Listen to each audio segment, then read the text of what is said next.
करूँगा।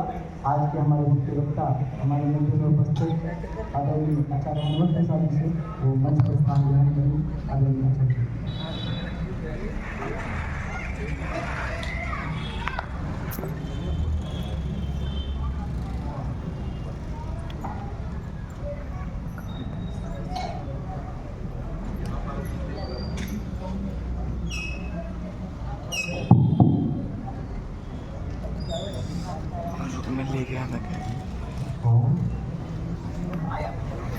यहाँ पर उपस्थित आर्य महासंघ के अध्यक्ष अथर्ववेदाचार्य हनुमत प्रसाद जी, आचार्य जितेंद्र जी और आर्य समाज के सभी सदस्यगण।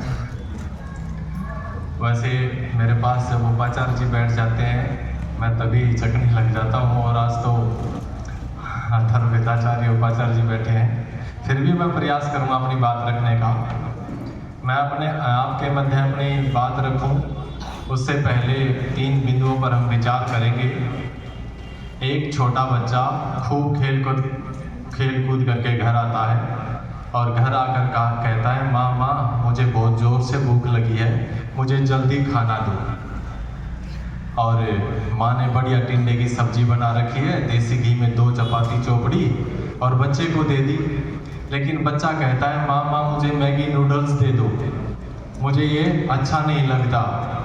जबकि माँ जानती है टिंडे की सब्जी फाइबरस फूड है, रेशेदार सब्जी है और बच्चे के स्वास्थ्य के लिए लाभदायक है। अब माँ को क्या करना चाहिए? बच्चे को मनाना चाहिए या उसकी बात मान लेनी चाहिए? मनाना चाहिए। ठीक उसी प्रकार एक छोटा बच्चा विद्यालय जाता है और विद्यालय में अध्यापक उसको पहाड़े सिखाता है, 2 दूनी 4, 2 तिया 6। लेकिन बच्चा कहता है, छोड़ो ना मास्टर जी, मुझे तो कार्टून पिक्चर दिखा दो। जैसे माताओं को पता होगा घर में बच्चे करते ही हैं। तो अध्यापक को क्या करना चाहिए? उस बच्चे की बात मान लेनी चाहिए या उसको पहाड़े सिखाने के लिए मनाना चाहिए? मनाना चाहिए। ठीक उसी प्रकार अंतिम बिंदु, एक रोगी है जो डॉक्टर के पास जाता है और कहता है मुझे ये रोग है। डॉक्टर उसको कड़वी सी कुनीन दे देता है और वो कहता है, डॉक्टर साहब मुझे तो कोई मीठी सी दवाई दे दो, भले ही आराम हो या ना हो। तो डॉक्टर को क्या करना चाहिए? मनाना चाहिए। आपका निर्णय सिर माथे पर।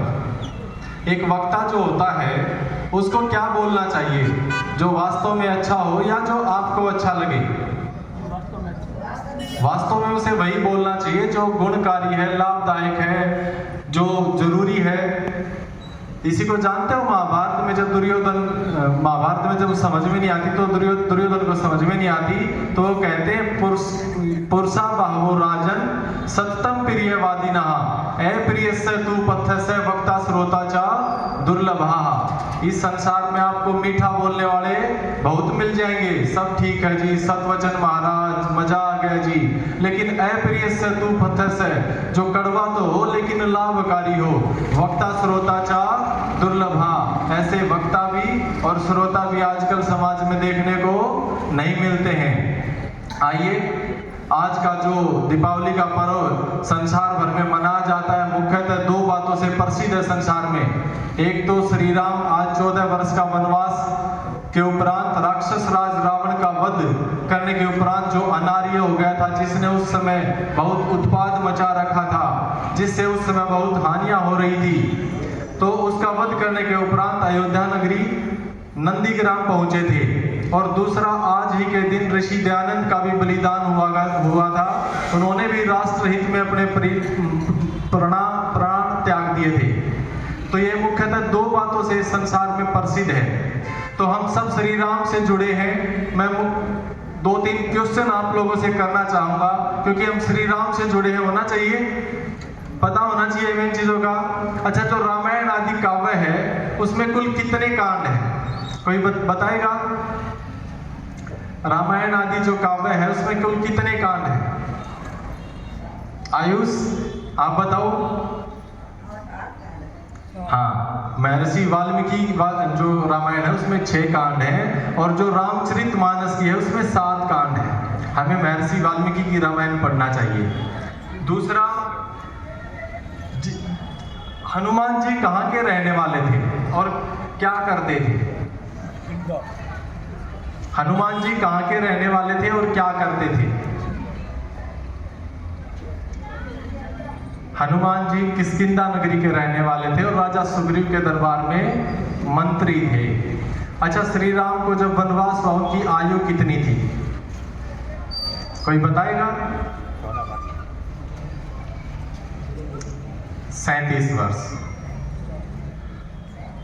अच्छा, अरे जिसको हम अपना आराध्य मानते हैं, मर्यादा पुरुषोत्तम श्री रामचंद्र जी, उसके बारे में जानते कुछ नहीं है। यही है हमारे पतन का कारण, दुर्भाग्य है ये हमारा। अच्छा, श्री राम के दादाजी और परदादा जी का नाम? वेरी गुड, माता जी ने बताया अज। और परदादा जी का नाम? रघु।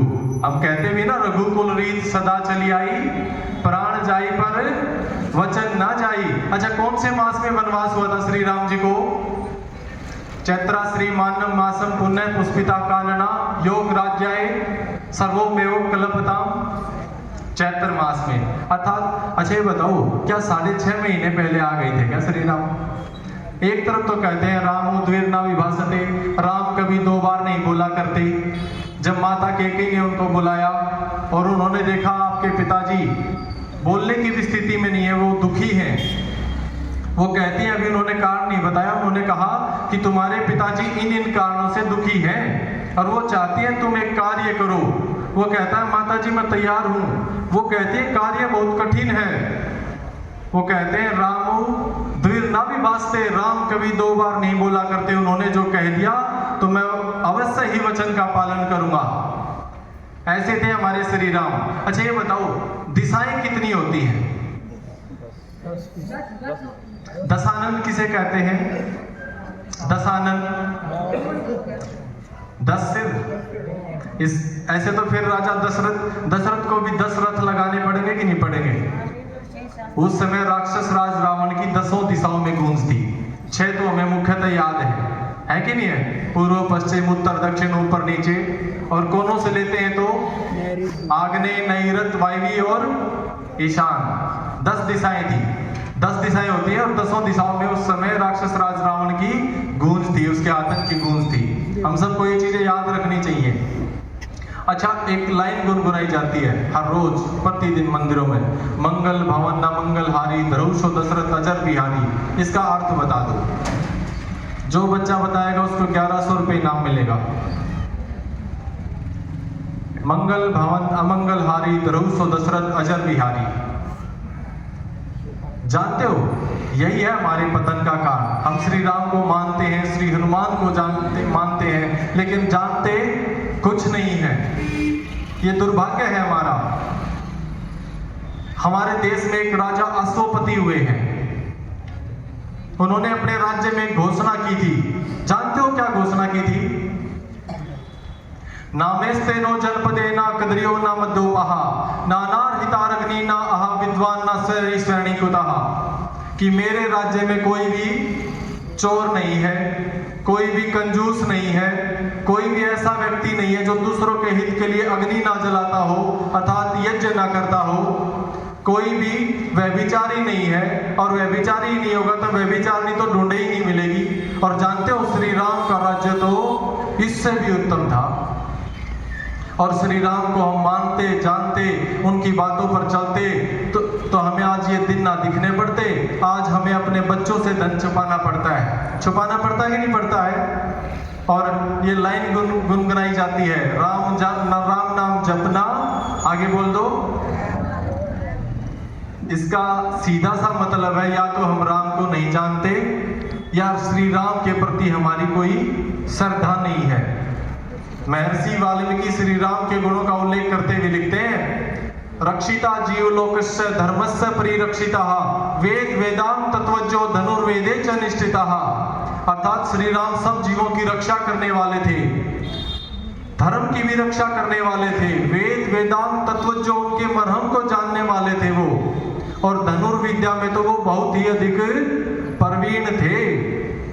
सर्वशास्त्रार्थ तत्वज्ञः स्मृतिवान प्रतिभावान सदैव प्रिय दर्शनः।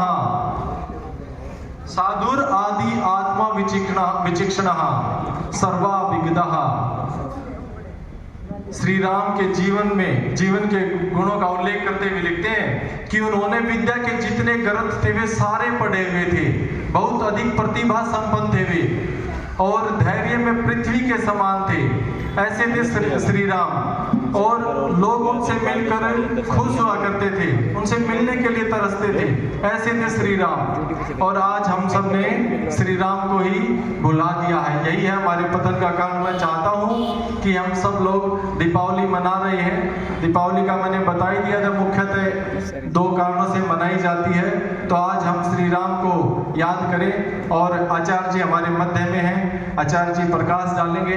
और आर्य समाज शिवाजी कॉलोनी ने मुझे टाइम दिया, उसके लिए धन्यवाद।